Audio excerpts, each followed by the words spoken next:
Have you thought of all those extraordinary parties and what they're called? Reclaim, reform, rejoin, rejoice. Reclaim is the party of Lawrence Fox, of course. Reform is the party of Richard Tice, the party of taste, the party of bad taste. Rejoin is the party of common sense. That's the party that wants people to get back to the European Union. And rejoice, and that's the party that Mrs. Thatcher threw. At what point? When the Falklands was recaptured. Rejoice, just rejoice. And so reclaim, reform, rejoice, reclaim, reform, rejoin, rejoice. And I suppose if Trump were in, he'd say revolt.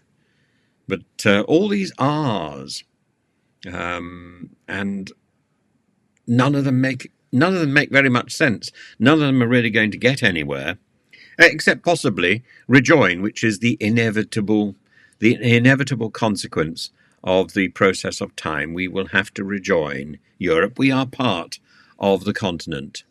No man is an island, as John Donne wrote rather brilliantly, and we are part of the whole. And at some point we have to recognize our responsibility and our union with the continent. And this isn't a time for independent island states. That time has passed, as we are discovering to our cost, of course.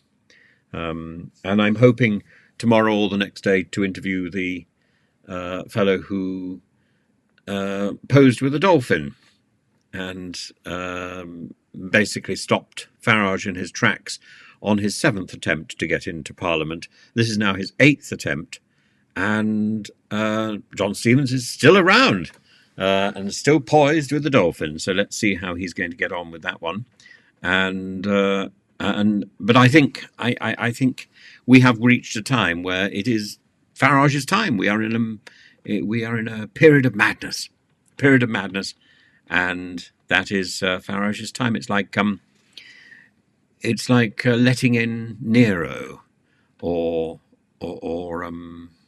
the end of the final consulate of the consul Marius, or indeed the collapse of the consulate of Sulla. We are at a period of insanity, and if you're in a period of insanity, I suppose you need an insane leader.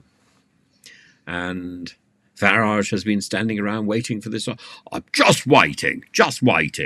Well, I think it's a joke. Have another pint.